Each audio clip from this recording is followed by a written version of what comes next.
Ladies and gentlemen, welcome to Thailand! Tom Tom, where you go last night? I love เมืองไทย I like พัดลมงองนางคงทำให้ทอมลุ่มหลง I love พัดลม I love เมืองไทย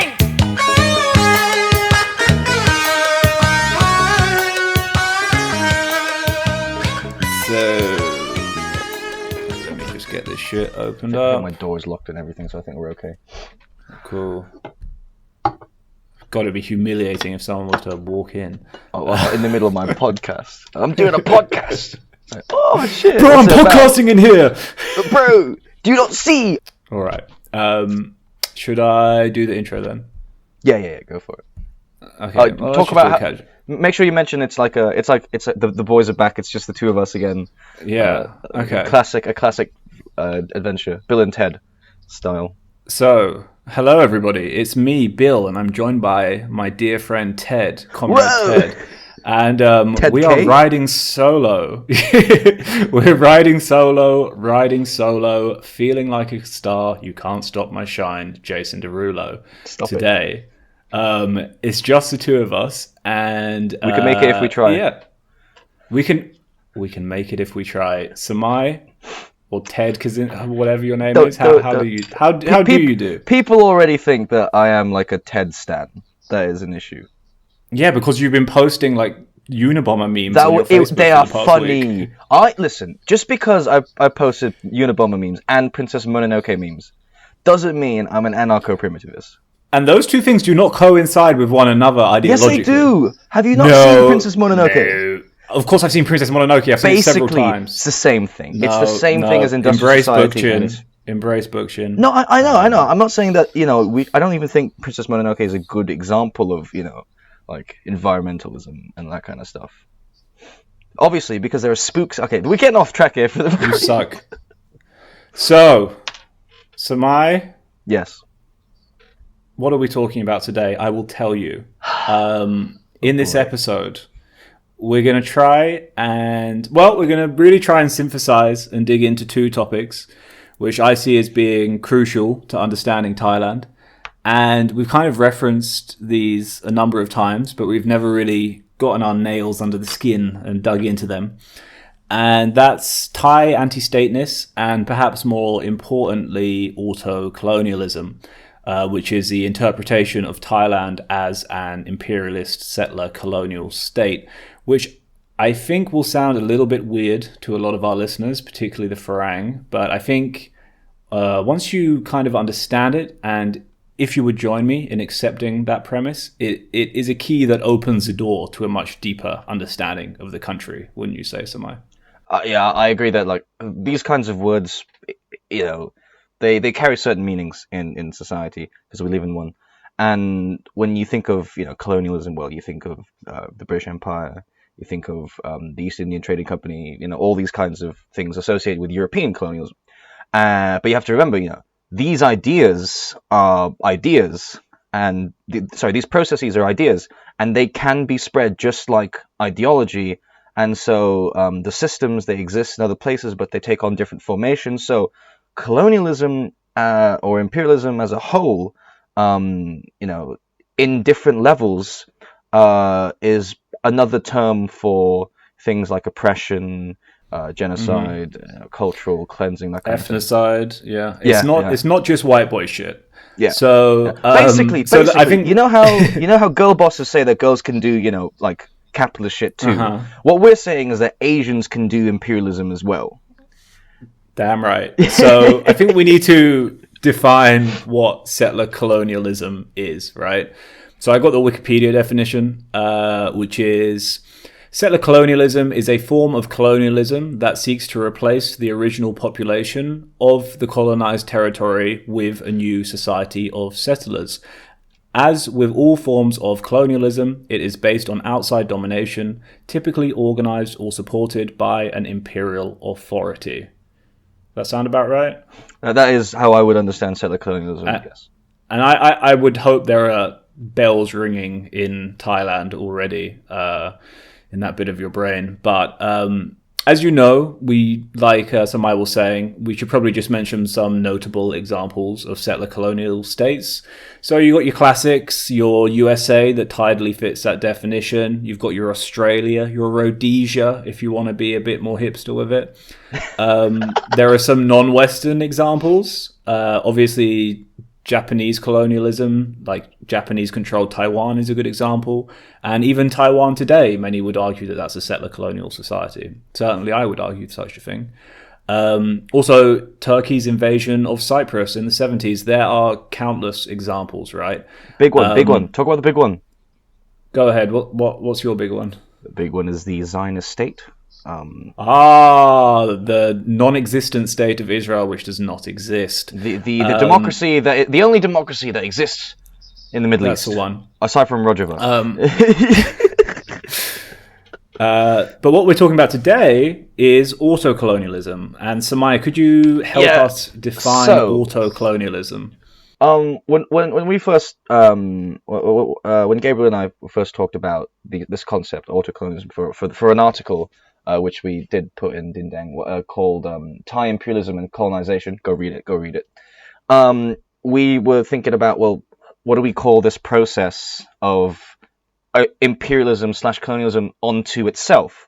So I googled around. I saw that auto-colonialism or auto-imperialism was like a thing that existed apparently. And so we sort of not very widely used term, is it? I mean, I think part of that is to do with, how often it occurs, maybe, or how often people see it as this versus seeing it just as like demographic change, because they don't. Well, let's say what it is first. Anyway, sorry. So, talking about things like auto-colonialism and the subaltern, which is a Gramsci idea, we'll get to him.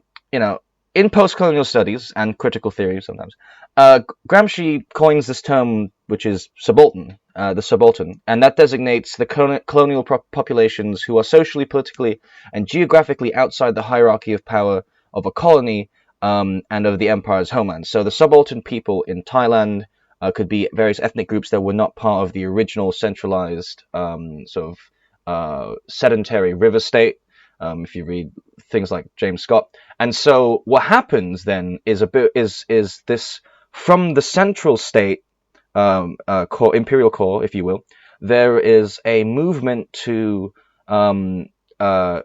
take these other geographic territories around the central imperial core and create an identity, alter social relations, alter economic relations in a way that reflects the central metropole, if you will. And that is what we would consider auto-colonialism. It is colonialism or colonization or imperialism that happens within the borders of a polity. So we would say within Thailand, the subaltern peoples can be considered the ethnic minorities in the hills, blah, blah, blah. And so when it comes to auto-colonialism, it is the act of essentially trying to homogenize, perhaps.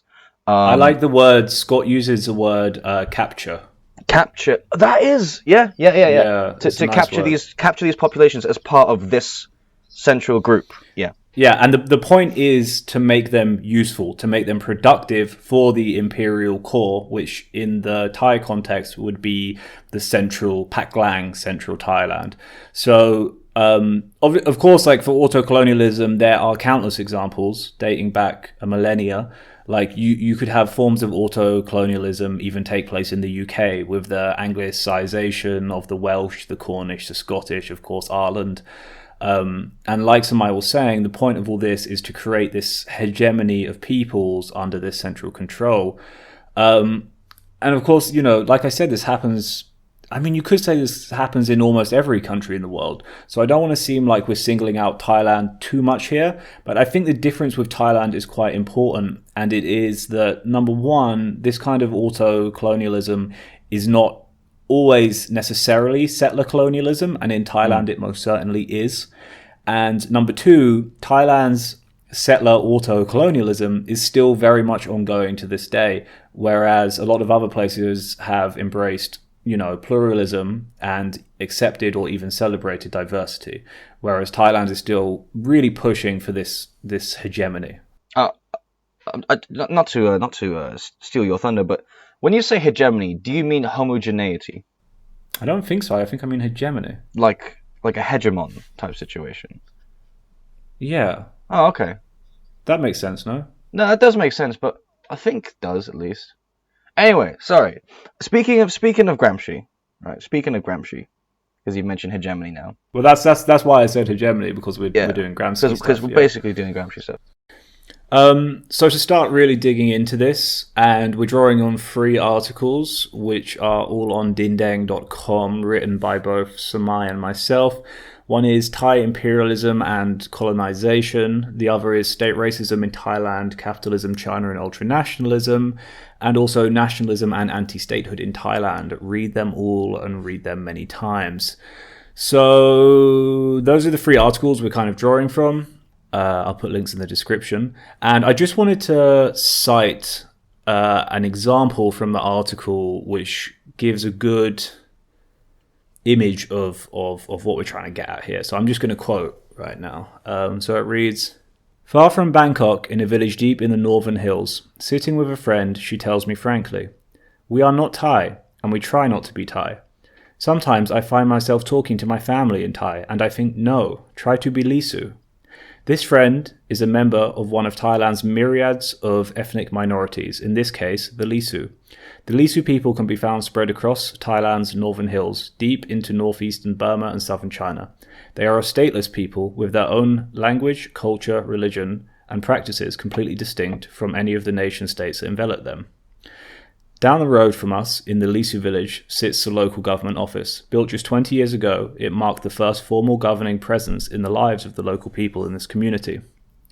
Today, the office is covered in flags and murals dedicated to the monarchy and the national state. Those who work in the office are not locals, rather they're Thai people from the Central Valley, brought in to govern the Lisu population. The same is true of the teachers in the local government schools, Thai civil servants assigned to teach the national curriculum.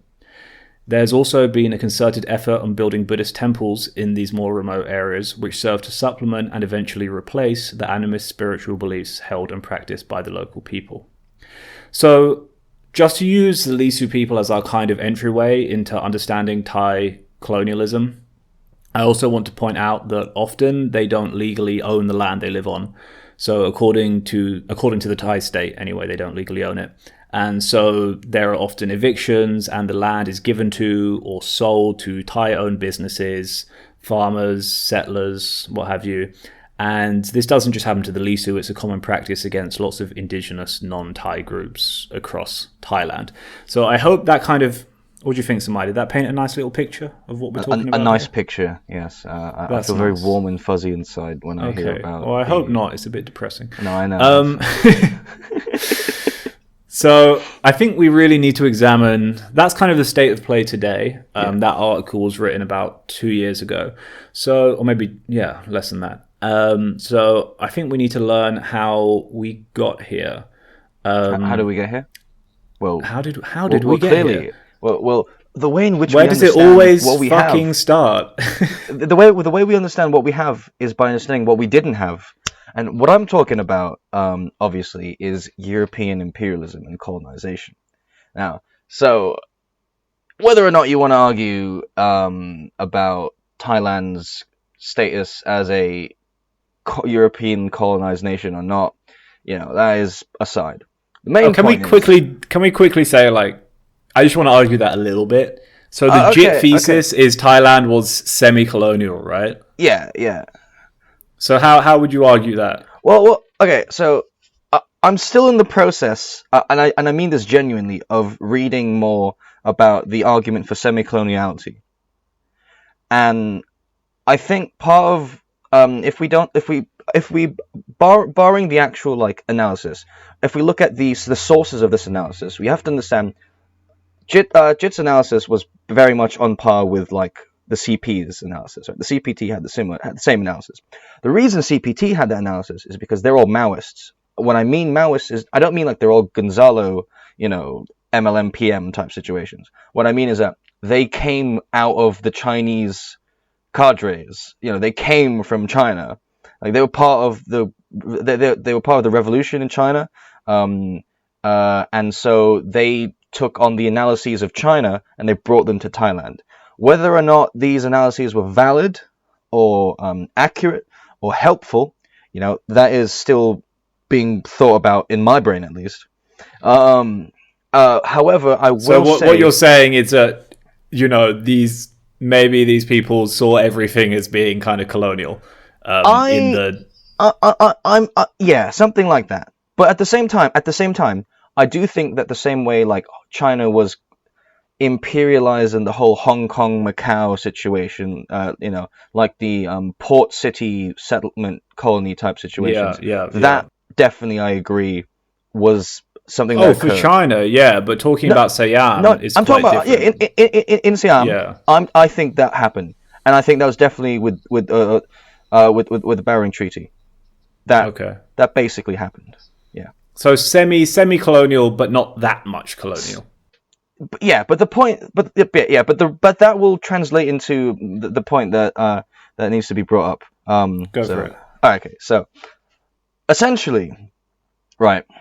The idea is that in order to if we assume the narrative, which is that the reason Thailand wasn't colonized in capital C, or you know what I mean, is because of great statecraft and diplomacy, then we have to sort of assume that the reason diplomacy happened was because the Europeans saw Siam as an equal to a lesser degree, not necessarily an equal, but like, you know what I mean? They westernized to the point where they weren't going to invade them, similar to how Japan went through that period of westernization, modernization, so they could I'm be surprised more like... you're coming from this angle, because I will always took the view that Siam was never... I think it's bullshit. I think it's bullshit. The whole they did well with diplomacy thing. But I'm saying if we assume this angle, even from this angle,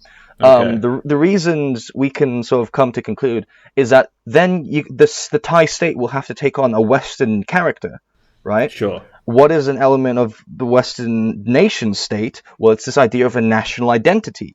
Now, if you think about the evolution of states, you have peoples who sort of congregate in this sort of amorphous glob of identities, which sort of come together as a nation, the same way that, like, the Palestinians are one nation. They are not a nation in like they are recognized as a nation state. They are a nation as in they are one group of people. In America, in indigenous Americans, Native Americans, they are what we call them. That's not we call them. Americans call them like First Nations, right? They're not really nations in the same way. Yeah. Oh, sorry, that's in Canada. White settler colonial states are all the same. White settler colonial states all look the same to me. Read Jay Sakai. The settlers. Okay, anyway. But you know what I mean? Is that like they call them First Nation people, but they weren't a nation in the same way we see the nation today. So the definition of nation was applied on Siam by the West, when it was not fitting to transfer those. Yeah, the importation of these European ideas meant that the character of Thailand, of Siam, had to change. Basically, it could no longer be this Saktina Mandala type situation. It had to feudal is what that like Thai style feudalism is. What that means, feudal by the and way. like vassalage and fealty type situation. It had to adopt a new characteristic, a new set of characteristics, and that is, we talk about in 1870s. In the 1870s, that's when the Thai state properly came into formation. Capitalism started beginning, yada yada.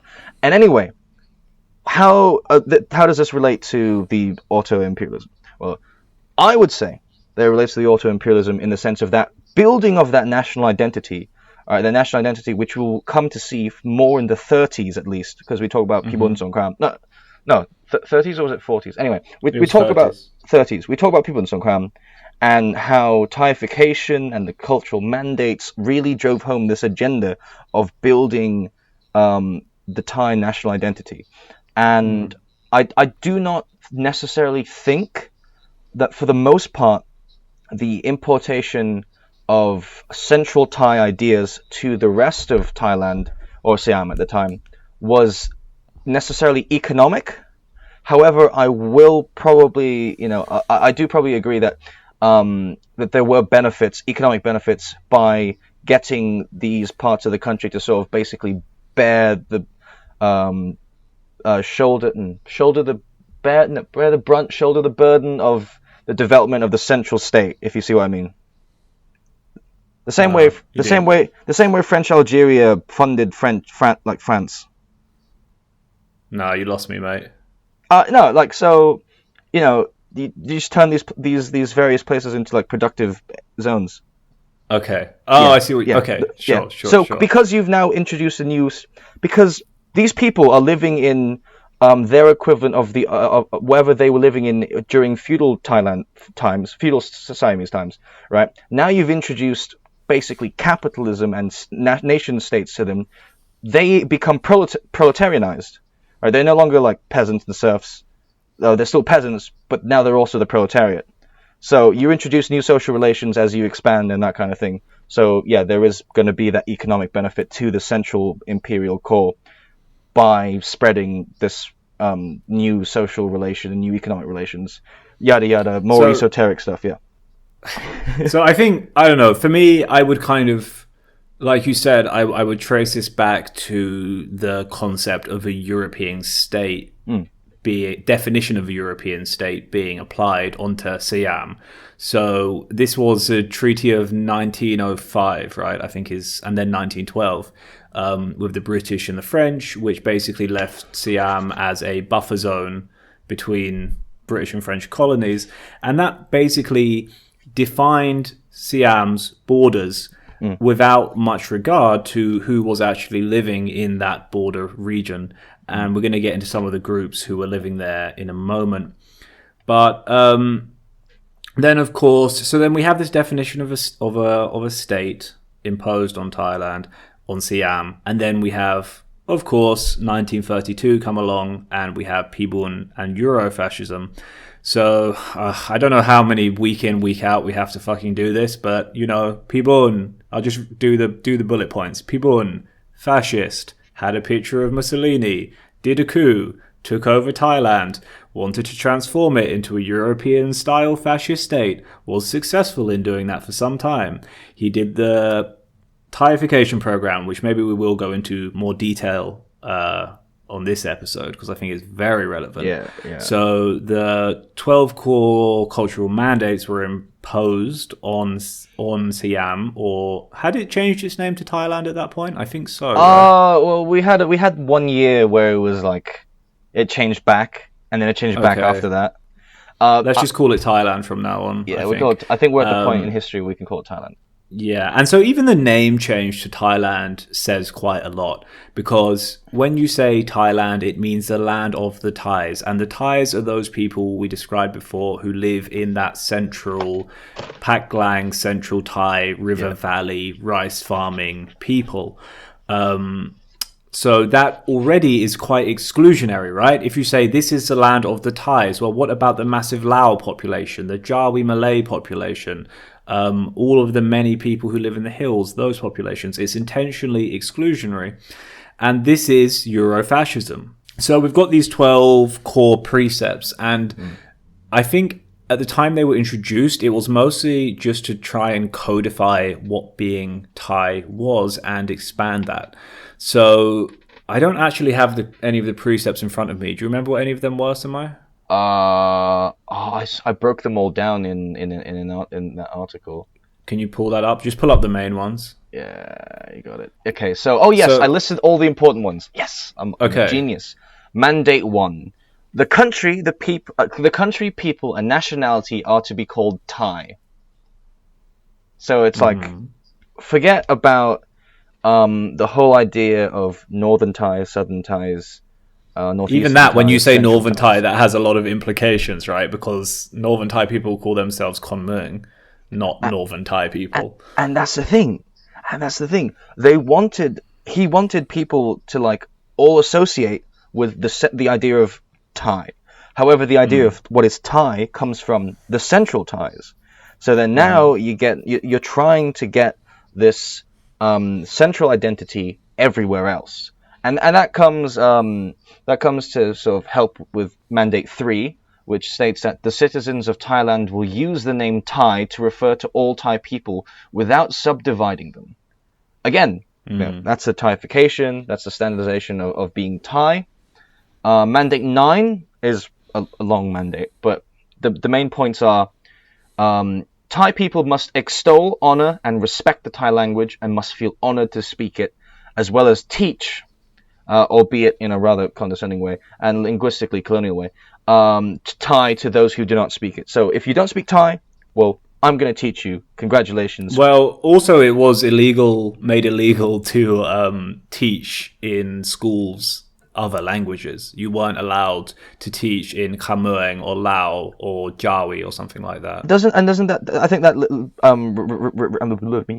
sorry, I can't use English. That relates back to like our episode on Patani, where it's a lot of this does. There is one school, one Islamic school in the region, and they started teaching in like Malay, in Arabic.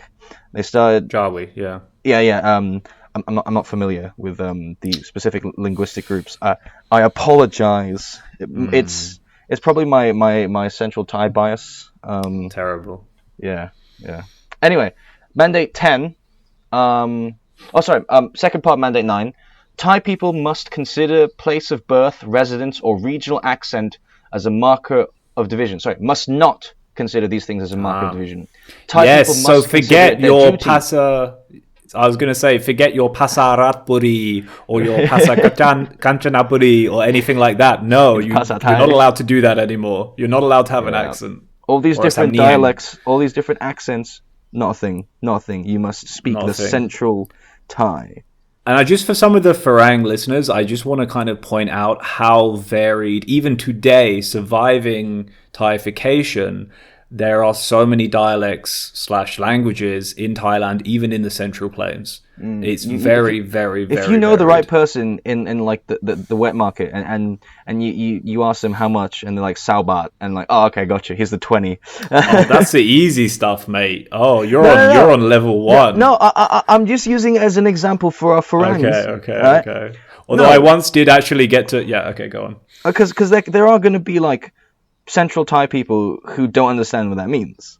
Yeah, I did once get to translate that for a Central Thai friend who came to the north, and I felt like such a fucking big shot being the Farang who speaks Kamuang and my level Thai 1 friend didn't understand. So anyway, go ahead. Again, Mandate 10. Thai people should not appear at public gatherings, in public places, or in city limits without being appropriately dressed. Inappropriate dress includes wearing only underpants, wearing no shirt, or wearing a wraparound cloth. So, you know that thing, the stuff you were wearing as that part of Siamese culture up until this point in time? Yeah, you can't do that stuff anymore. Let's do suits. Why are we doing suits? Well, the Europeans, they're doing suits, and I'm liking this idea. Yep. You know what else? And also there was a lot of fascism. this cultural revisionism as well, because particularly in Isan, among Lao cultures, women wouldn't wear any fabric on the top half of their bodies. And now you look back at, paintings in Watts and like stuff like this, and they're all covered. So there was also this revisionism of history going on right down to the dress code. Also, I just want to add one thing about the dress code, which is that certain clothing items were banned entirely. So, for example, there was a large Vietnamese community in Isan, and they weren't allowed to wear like the traditional like black Vietnamese. People describe it as pajamas quite racistly. I don't know what it's actually called, but you know what I mean. Yeah. So that was banned. So was like the Muslim style dress as well for going to the masjid, the mosque. That was banned. So this is very these are the mandates sound not that strong, but then you realize they're backed up by the law, and you see how very fascist this really is. The enforcement is where you really see you see the relationship to like Eurofascism in the ideas, but then when you see the implementation of these ideas, definitely. Sorry, I was going to say something, but I totally forgot what I was going to say. But yeah, there was this definite there was this definite cultural push to try and incorporate these European ideas to Thailand under People's Macam. Yeah. And just on the Vietnamese that I mentioned earlier, Yeah. I just pulled the number up here. There was also a mass mandatory repatriation, so that's deportation, of around 45,000 Vietnamese from Nakhon Phanom in 1969. That was way forward in 1969. In 1969. Yeah. This is during the war, right? They saw No, the but I mean, I just mean like, think about how recent that is. Yeah. This is a population control we're going to talk about a little later.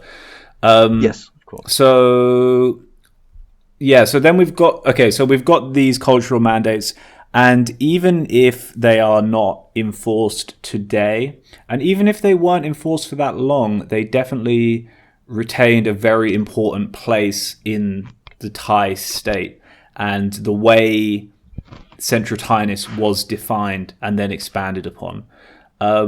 So I think I want to talk about some of these different subaltern groups that we've mentioned so far. You're the expert, take it away. Yeah, so this is kind of, my alleyway, having not lived in Bangkok very much, which is all you need. So I'm just going to quote... Okay, so first of all, I want to talk about... And it's even hard to come up with a name for this group. I use the word Kondoi, because I have a more northern background. The Thai word is typically Chao Khao, but I don't like that. It has derogatory vibes for me, though I can't prove it. In English, the word is hill tribe, which is I think is a despicable word that I hate. Hill people is kind of okay, so I'm going to use Kondoi. And what we're talking about here are the people who live in the mountainous regions, typically along the Thai border or in northern Thailand. So, we've got a lot of groups here. We've got Lisu, as mentioned before, Lauhu, Aka, Mong. There are a lot. Karen, of course, being a very famous one. And I just want to quote from the Bangkok Post here. It reads, quote, "Nearly 1 million hill tribe peoples and forest dwellers are still treated as outsiders, criminals even, since most live in protected forests. Viewed as national security threats, hundreds of thousands of them are refused citizenship, although many are natives to the land." So... and that's the reason I chose that quote is because it's from the Bangkok Post, which is a very Thaified publication. It's a very nationalist publication already. And, even they're recognizing this. And it really, these groups are very much, what's the right word here? Disenfranchised. Oh, okay. I thought I didn't. You saying these groups are. There are so many adjectives. Yeah, sure. I didn't know which direction you were going in, but yeah, they're not represented. And that kind of thing. So I think, generally, the Thai government uses a kind of carrot and stick approach towards them, and it's usually more of the stick. So these people, like I said, they are indigenous. They're semi-nomadic, most of them, historically anyway, so they would kind of live in an area for 6 months or a year and then move on.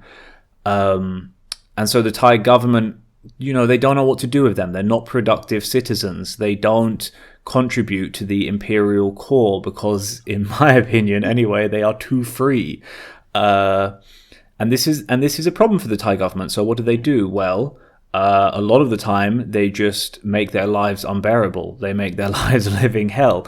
They don't let them move, or if they do move, they harass them. They've had villages burnt down. They get arrested for trespassing on supposedly protected lands. Even if they do settle down in certain areas, like I said before, they're often evicted. And generally, they're just a nuisance. Like I said, there is also the carrot. So that's the stick approach. There's also the carrot approach. And that can be mostly seen through the Royal Project, which is very, very interesting to me. It doesn't look malicious, the Royal Project. I'll just say that at first. So it started as a crop replacement program because a lot of these Kondai people were growing opium. and the United Nations, or the US, maybe we should say, didn't much care for that. So they pushed this crop replacement on them. Cringe. And and so the royal household took the lead on this.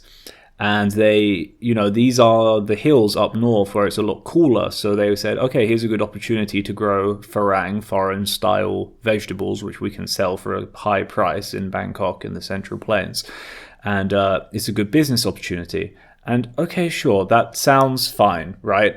But what it does in reality is it makes these people dependent on the state. Because the Royal Project moves in, they say, oh, this is, our land, basically. This is the royal land. We will allow you to farm on it, but you can only sell your produce to us, and we will then take that produce and sell it elsewhere for a much higher markup and as a luxury good.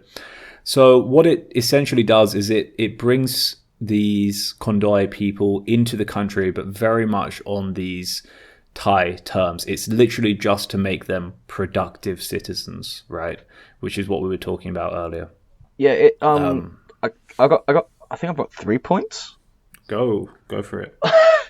I'll go in reverse of how recent they were. Mm-hmm. So like that idea, right? That they also have melded together. What I was saying earlier, basically, was trying to explain that idea of bringing these people who are not part of the state into the general state economic, apparatus type situation. And what you're doing there, what the Royal Project did was essentially its characteristics are similar to how a European empire set up a new colony, right? And now they're going to try and change the crops grown and change things grown that they can actually use these things to export and sell around the world in their various imperial trade networks. Similarly in Thailand, these crops that they were growing, opium, they're just doing their own thing. But then now the state comes in and brings in, hey, how about you do these things which are going to help us out, but they're also going to be useful for our trade. We'll pay you for your labor and some costs and stuff like that, but we're still going to make heaps of money. Yeah. Off of not actually just the trade in goods, but the international social diplomatic capital of this deed. I wanted to add another interesting aspect of the Royal Project as well, which is that today, most of these Royal Project stations and farms are tourist attractions for Central Thai people. Like if you're from Bangkok, you know what I mean, because I'm sure you've been to a Royal Project place in Chiang Mai or in Mae Hong Son or somewhere like that. I have not. Yeah? Strangely. Fuck off. I bet not. You have. I just have don't not. remember. No. I have not. I swear.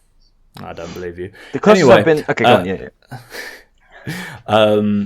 So essentially what they're doing is they're serving as outposts to make Central Thai people feel comfortable in these further reaches of the country where there are no Thai people. They'll go there, it'll be covered in pictures of the monarchy, in the yellow monarchy flags, and it will make Thai people feel like, yes, we own this land. This is our land. This is our Thai land, even though there is no history of Thai people having ever lived there, and Thai people and the indigenous people there are very much not Thai and historically have been quite hostile to Thais. You got anything else on the Kondoi? It is almost as if the whole concept of the Thai nation state doesn't really exist, but they want to make themselves believe in it so much that they'll do these little outpost things to remind themselves that, oh yeah, wait, this idea that we have, we want to keep it alive. And I think you wrote that one of the sort of anti-nationhood or anyway anti-statehood. Anti-statehood. When you were talking about how flying the flags of the monarchy and also Thailand, that is that physical reminder that you are part of this imperial nation. or you're part of this greater nation as a whole.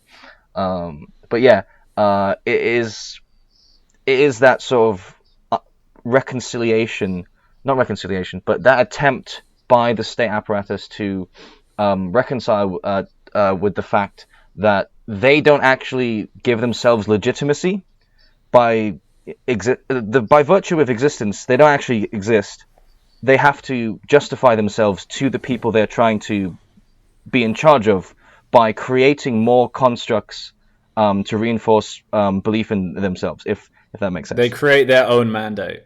Exactly. They have to justify. They create their own reasons for existence, as opposed to arising from an actual need. If you remove this. The mandate that they created for themselves. If you remove the premise, everything would crumble, because everything is in this the circular sort of logic that the state exists to protect this territory which belongs to the state, that it protects because it belongs to the state, which it protects because it belongs. Yeah, that kind of thing. So I think another group that we should mention is the Jawi Malay in the Deep South. Obviously, we've already done a very lengthy episode on them, but just to quickly recap it. Obviously, there's we mentioned in the episode there have been population transfers of people who are considered to be Thai moved into those areas to try and change the demographics. There's also a big program of Thai-centric education there, which is what really pisses off the locals. And it's real classic settler colonialism. Also, the renaming of that's a big one actually. The renaming of streets and the renaming of areas like neighborhoods and stuff like that, giving them Thai names. So that also happens in the north as well. Like, you won't find places in Mae Hong Son. So Mae Hong Son is this province, sorry to jump around, but in the north, Mae Hong Son is this province which has no history of Thainess, but Mae Hong Son, that's a Thai name. And everywhere in Mae Hong Son pretty much has Thai names, despite Thai people never having lived there. It's because they've been given Thai names from Bangkok. And the same is true of the Deep South. The difference with the Deep South is that this Jawi Malay population are much more hostile, and like I said, we've gone over that before, so I don't think we need to get into it too much. You should all listen to that episode. You should all listen to that episode. Then there's Isan, and I think Isan is probably the hardest one to really justify calling subaltern. In my opinion, is the Isan people are definitely semi-subaltern. What do you think, Samai? I understand what you mean. In the sense that, ethnically, right? Like, ethno-religiously, ethno-culturally, that kind of situation.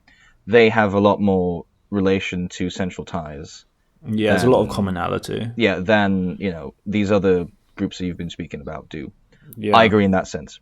Also, I think when we're going to get into forced population transfers and that kind of thing, the choice of which people the Imperial Corps uses to settle around demonstrates sort of how comfortable they are with this group of people, if you see what I mean. And fuck it. Maybe we should just get into it and talk a little bit about the history. Because I was gonna say that there was, like I mentioned in the Deep South episode, in the Patani episode, they did in, I believe, the 60s and 70s use people from Isan to settle areas in the provinces in the south, to sort of, we think to increase the numbers of Lao Thai people, basically. So just to be clear, the Isan people are ethnically and culturally Lao, which is definitely a cousin of Thai. Like, I can kind of understand Lao when I hear Lao being spoken. Not really. It's definitely different. And so they were considered Thai enough, like Samai is saying, to move them to the south and be, change the demographics down there a little bit.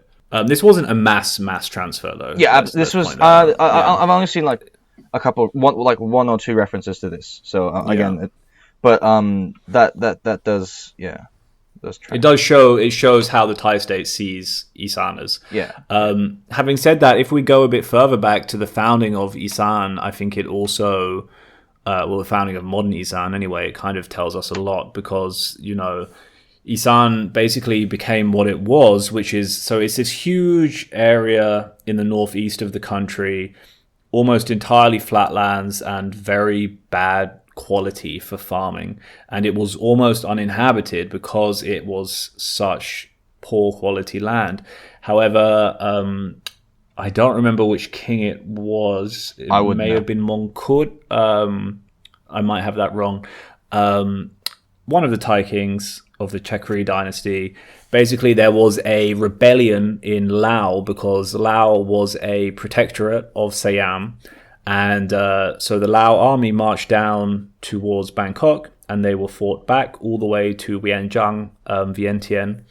And Vientiane was completely destroyed by the Siamese army and the population were forcibly relocated to Isan to clear the land and turn it into farmland and thus become productive for, you guessed it, the imperial core. So with that history in mind, I would say, yes, that is very much a subaltern definition in terms of they were forced in, like I said, they were forced into being productive for this imperial core who were, even if they were related culturally, they were still different groups and they still are. And I think the fact that they still are and there is so much Isan pride, of which is a big thing, right?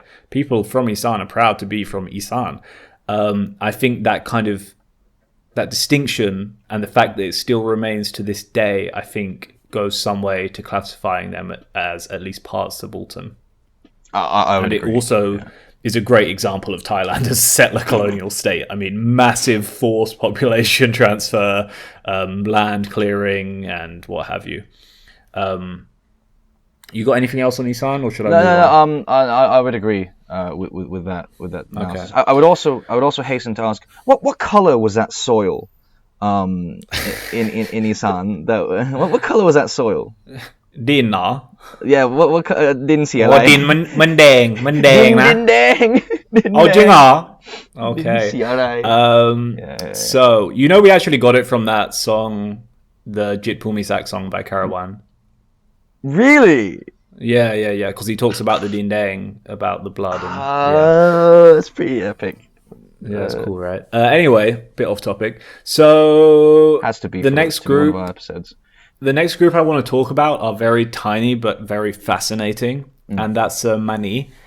And I don't want to use the racist Thai word for them, which, fine, I'll just say it. It's Nokba, but yeah, it's pretty racist. So the Mani is what they call themselves. They are the most indigenous group to Thailand. They are Thailand's longest living residents, and there's only around 400 to 500 of them left. So, this is not a massive group, definitely not, but they are very distinct in that they are not even Asian, as we would consider Asian to be. They are more closely related to the indigenous people of Australia than any other ethnic groups living in Thailand. So they live in the heavily forested area in the deep south in Satun and Patalung areas. And they are hunter-gatherers, nomadic hunter-gatherers for that matter. They live without electricity, without any trappings of modern-day life. I actually spent about a week with the Mani in Satun, so I'm here to answer questions. Samai. I mean, this is as... How did they get there? Okay, hold on. Were they there from the beginning? That's what I want to know. Yes, they were there from the beginning. They've been there longer than Asian people have been in cool. Asia. Yeah. So this is as subaltern as you can get, really, right? Yeah. Living completely outside of the state. This is an Ann Prim's wet dream. That's right? A callback. That is. It's called a callback. Yeah. No, but okay. So you're saying, right? Mm-hmm. That the same way that the indigenous people of Australia were there, yeah, and the various islanders around sort of like that between Thailand and Australia, right? Yeah. They were also, similar. I don't want to say ethnicity, but I don't want to say color at the same time. You know what I mean? Sure. From a similar background, yeah. Similar background, right? Yeah. Does that mean like there's something about that area of the world? Wait, no, I don't know what I'm trying to say. Like, so basically, Asian people, as we know Asian people today, if you just imagine your stereotypical Asian, typically came from the Tibetan Plateau, which is a very cold area, which is why they look like that. And, the people like the Mani and the Samang I think that's how you pronounce it, in Malaysia, and the Aboriginal people of Australia, they, like we all did, walked out of Africa and walked all the way, gradually, over tens of thousands of years, made it to what we today call Thailand, and some settled there, whereas others continued off to Australia. And because Thailand is a very hot country and a very sunny area, their appearance didn't change to look like Asian people today did, because the people who are today we consider to be Asian lived in a very cold environment around the Tibetan Plateau area. So how did they get? But how did the I can say this. How did us yellow Asians get to the Tibetan Plateau? Oh, I don't know, mate. Because now that's the question. That's what I want to figure out. So then there was like this migration. So what we call like Thai people came down. Oh, I know that. I know that. They came from like the Guangxi. Yeah. I'll get into that when we start talking about China. What about the Mani in relation to their subalternness? Like, I don't really know what to ask. What kind of like so you say the hunter-gatherer type society?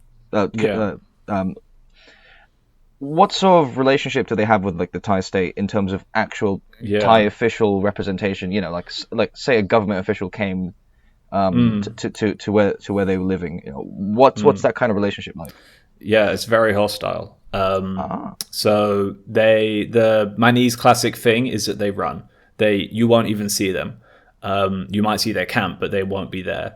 They were typically used as slaves. By slaving peoples would capture them, and they were just really treated like shit for a very, very long time. And so they're incredibly distrustful of us. They call us Hamit, which means non-Mani. So for them, that's being a Thai person and me being a Farang, we're the same. Like, they see us as the same thing. They don't see you as a Thai. They just see you as a Hamit as well as me. So they're very afraid of Hamit, and rightly so. They should be, because they've had very, very bad experiences.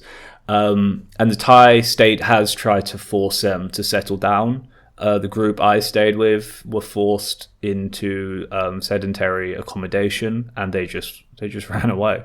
That's what they do. So it doesn't get much more subaltern than that. And, so like I'm saying, the Thai state has made efforts to try and make these productive citizens for the imperial core, but these, they don't want to be at all. How many been forced are there? into schools. What kind of population numbers are we talking? I already said, bro, 400. Like 400, right? So I don't know if the Thai state needs 400 more people. The fact that they even try to settle such a small population is emblematic of the culture, settler colonialism culture of the Thai state. Like, they even got them to vote in the last elections, which was pretty weird, And just one more thing on that, which I mentioned in the article, which was when I stayed with them. I stayed there for about a week, like I said, and they always flew 2 flags, which they had over their camp, and it was of course the Thai flag and the yellow flag with the monarchy, and it was because the park rangers kept fucking with them, and they wanted it to be like as a sign of good faith, like.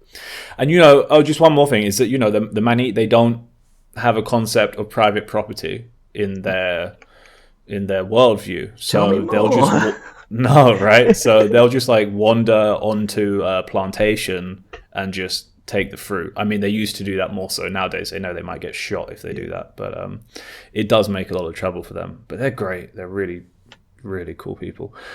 And then the last group I wanted to talk about was the Chaole, that's probably a racist name. I'm not sure, because I tried to do research on them and there's not that much. The other name I saw was Moken, for them, and the even more racist name for them, which Farang use, is the Sea Gypsies, which is a extremely racist name.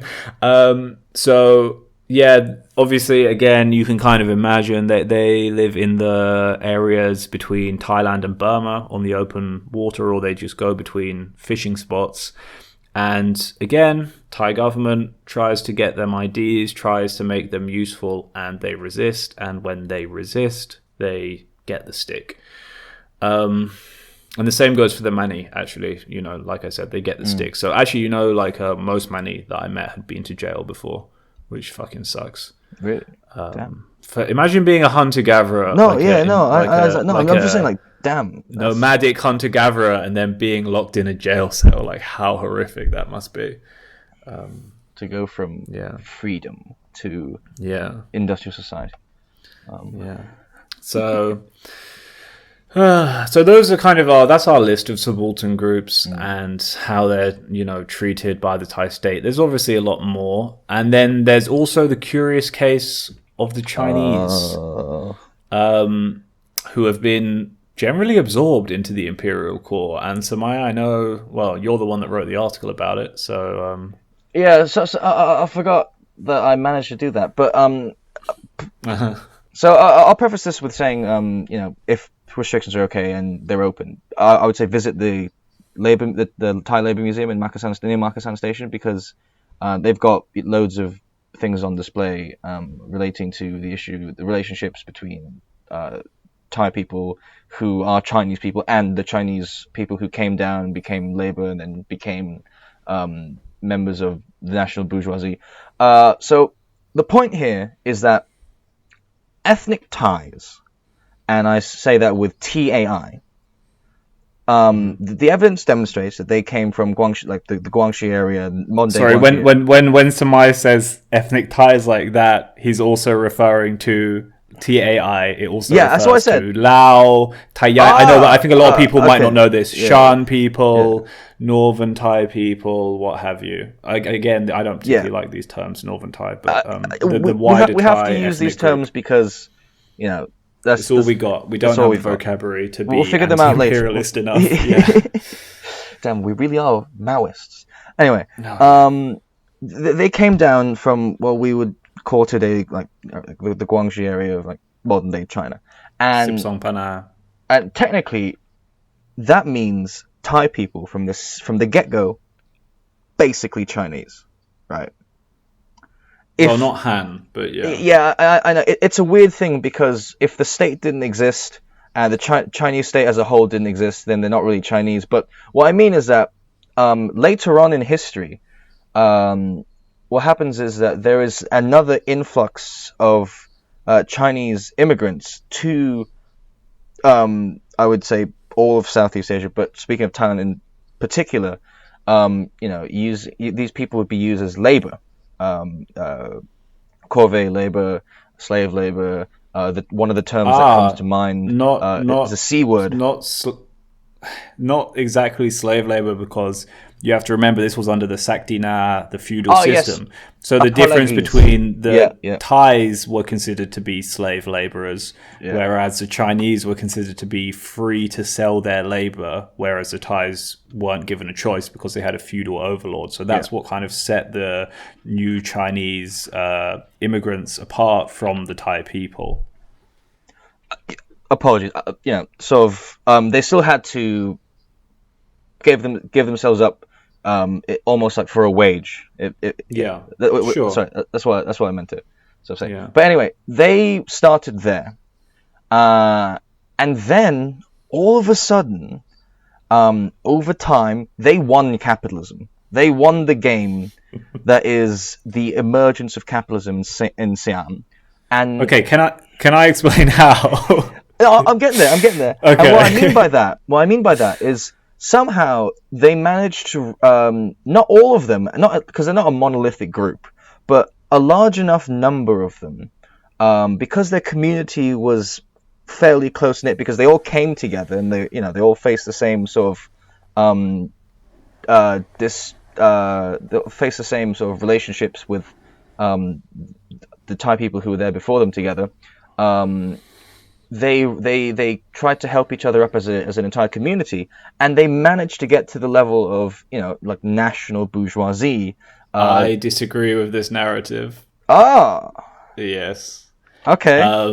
So my understanding is that because they were not slaves like the Thai people, they had the ability to open businesses. So the era of the Sakdina, the feudal system, being abolished, and the Chinese influx were very close together. So it was not that long after the Chinese influx, we're talking a generation or two, that the feudal system was abolished and Thai people were free to sell their labor as they chose, supposedly.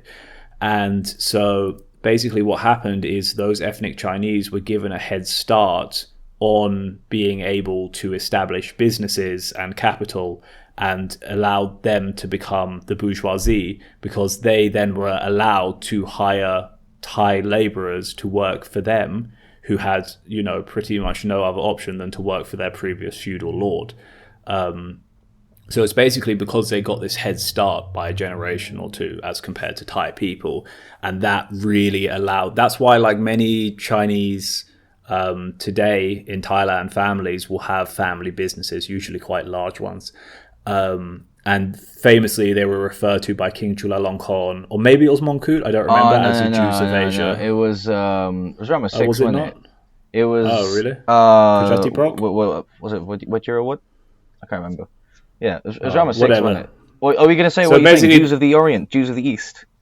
Yeah, Jews of Asia, I think was the quote, but yeah, I don't know how it was translated. Oh, okay. So, I will rescind half of my point, and I will say that I was... what I meant was like when you talk about like because they got a head start on being able to sell their labor, yeah, okay, definitely. And what I mean is, then that means as a community, right, as a group of people in Thai society, this Chinese group was ascendant. Yeah. Yeah, I didn't mean like there was machinations behind closed doors and they were all trying to like. No, but there were. That's the thing. There were also. Like, I mean, in Chinese... in a conspiratorial, Rothschild sense. You know what I mean? No, even then, there is some truth to that. Like there were Chinese business associations that met. Didn't know that one. Yeah. If you read, I can't remember what. I definitely read it somewhere. It was in like some. It told me all about George Soros and stuff like that. I think I read it in. I read it in a legit place. I don't remember, but there were like Chinese like men's clubs and stuff like that, which ended up being a place where a lot of businessmen met and what have you. So like, yes, they were a very tight knit community. Do you think there were opium dens in like early? There were. Oh, okay. Yeah, there were a lot. Then that's that kind of thing. Yeah. So yeah, and I mean, then eventually the Chinese become this petty and then wider bourgeoisie, and now a lot of the ultra rich in Thailand, almost all of them, have Chinese ancestry, and also I think their connections to China in terms of trade as well was quite helpful. And this is not just in Bangkok; it's more focused in Bangkok, but it's across the whole country really. And but the interesting thing was there was quite a lot of hostility towards them from the ethnic Thai population, but it has gradually faded away over the past century. And I've heard a couple of times I've heard some xenophobia directed towards Thai Chinese, but very, very rarely, because pretty much everybody has a bit of Chinese blood in them. Like I know very few people who don't have a bit of Chinese in them. Can I make a point about Chinese? Sometimes I wish that I was more Chinese, so I could get like money on Lunar New Year. Yeah, that would be nice. We don't do that in our family. Like, I mean, I'm sure we have Chinese heritage, but we're so far like at the border that we probably missed out a large amount of, the second wave of Chinese immigration. If you see what I mean, bro. Oh, what a shame! I don't get that free money, free red money. Yeah. So I kind of want to make one thesis, which I put forward in my article, which was Thai nationalism as a consequence of these anti-Thai groups. So I kind of make the point in the article that I think one of the reasons why Thailand is so overtly nationalist, in aesthetically at the very least, is because you have all of these anti-Thai groups in the country, and they have this aesthetic nationalism forced on them, like I was talking about, all the decorations in the Lisu village of the monarchy and the flags and what have you. And that kind of goes on to this material analysis I want to do about the difficulty of governing back before they even had the infrastructure to reach some of these groups. So historically, during rainy season, I'm kind of skipping over a lot of stuff here, but historically during rainy season, most of the country would be near inaccessible, right? I know what page this is from the Art of Not Being Governed. From Scott's book. I know exactly what page this is from. It's a great chapter. So like people, this is not my idea by any means. So like people, like the rulers of the Muangs, which would have been like whatever, the capital of the Jamwats today were the Muangs, the cities, weren't able to reach the peasants further away to collect taxes or to administer the land and what have you.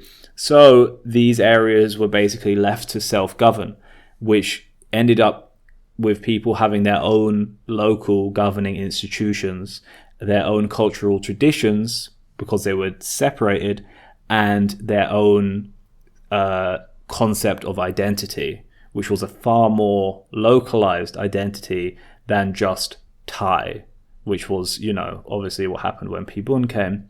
So this is not just, esoteric kind of theory here. This is real material stuff that has led to this happening, that has led to this anti-Thainess, and that has led to Thailand today, now that it does have that infrastructure, going and settling those areas that it couldn't reach previously and capturing those populations on the fringes, those subaltern people on the fringes of the state, right? And then because really it's the state sees, not to get too anarchisty, but the state sees people as property, as a product, as something that something that can be useful towards the state, which is also owned by the state, because free people are not productive. So we need to capture those free people, those Chao Kao, those Chao Lei, those Mani, those whatever, and we need to put them to work for us, Kontai, in the imperial core. And do you know why, Gabriel? Do you know why? Because deep down, in fascism and in ideologies that are reactionary and authoritarian, people who are not productive members of society are worthless. That is like the core drive of fascism, right? Is to Precisely. Get rid of worthless elements, which is why supposedly worthless elements in society.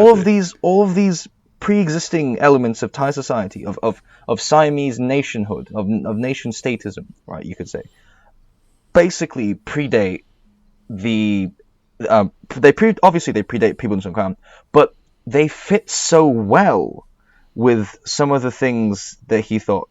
And I don't know. This is not something I know for sure. Like I'm not making any claims, but I'm just thinking about what is it about the development of nation states that leads towards. Hang on. Okay. Are you slowly reaching after not having slept for 26 hours? Are you reaching the conclusion that the state is an inherently fascist vehicle? Yes. Yeah. You finally did it, okay, bro. Okay. Yeah. All right. Cut. I don't know what you want to do, if you want to cut or not, but like what I wanted to say, yes. Okay. So when you say don't want to get all anarchisty, but the state uses these people as a productive force. Well, I mean that's because of the relationship between state and the accumulation of capital. So for all you MLs out there, it's okay. The analysis is the same. We don't think the state creates class. We say that the state is definitely in cahoots with capitalism and therefore treats people the same way capitalism treats people. Thank you very much. That's pretty much it. It's an important disclaimer that we have to say. And so, do we have any solutions here? or are we just doing some analysis? Smash the state, that kind of stuff.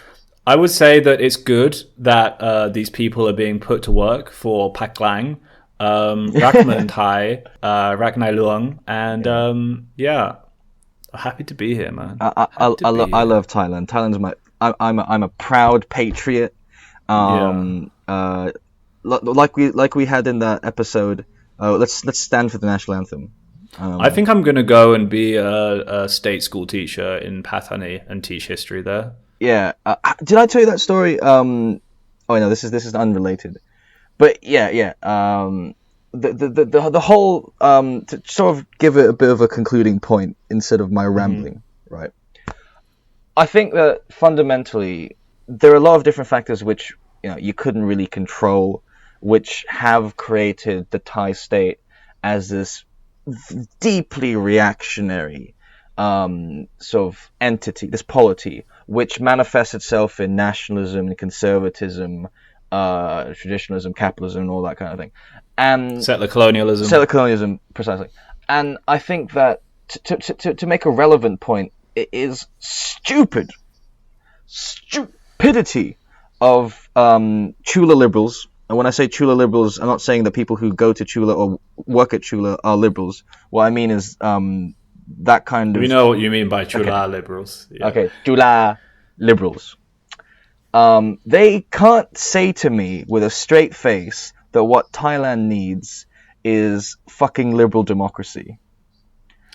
Are you shooting shots at our new favorite listener, Pia Bud? By the way, we see you, Pia Bud. We know. Yeah. I hope you listen to the English episodes, man. Eugenie, if you're there, I love you. Parlez-vous français? I don't speak French at all. But your paper on the Constitution, the 1932 Constitutions and the alterations, that's my favorite thing. Anyway, sorry. Wow, I'm really fangirling. My point is that these issues that exist in Thai society, right? The fundamental premises of these ideas relate to the fundamental premises of liberal democracy. How can something that is related to the problem be its solution?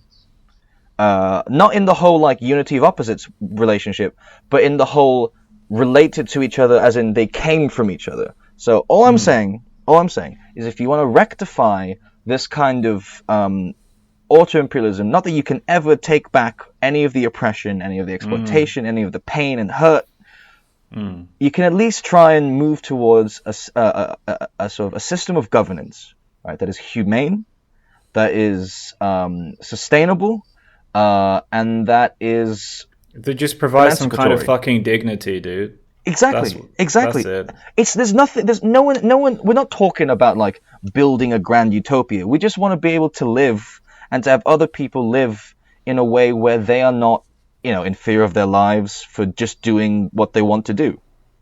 And I think just to So read Atlas Shrugged and The Fountainhead. Sorry. And just on that note, I just want to say leave these groups alone. Absolutely. Unless you're invited, just leave them alone. Yeah. That's where I'm at. And if you're going to do one of those things where you're going to be a tourist and you're going to go to one of these places in the north, just don't go to those places. Just don't. Just fuck off. That supports the state and its tourist industry. Fuck off back to your own country. That's what I got to say about that. If you like Europe so much, why the fuck don't you stay there on holiday? Why do you come to fucking Thailand on holiday? What is wrong with you? Okay. Awful people. Awful. All right. Let's call it a day. Yeah. Samai, it's been a pleasure as always. This has been a bumper edition almost. Our dear listeners, it's been an absolute joy to have you. I hope you feel the same way. See you next time. See you next time. Good.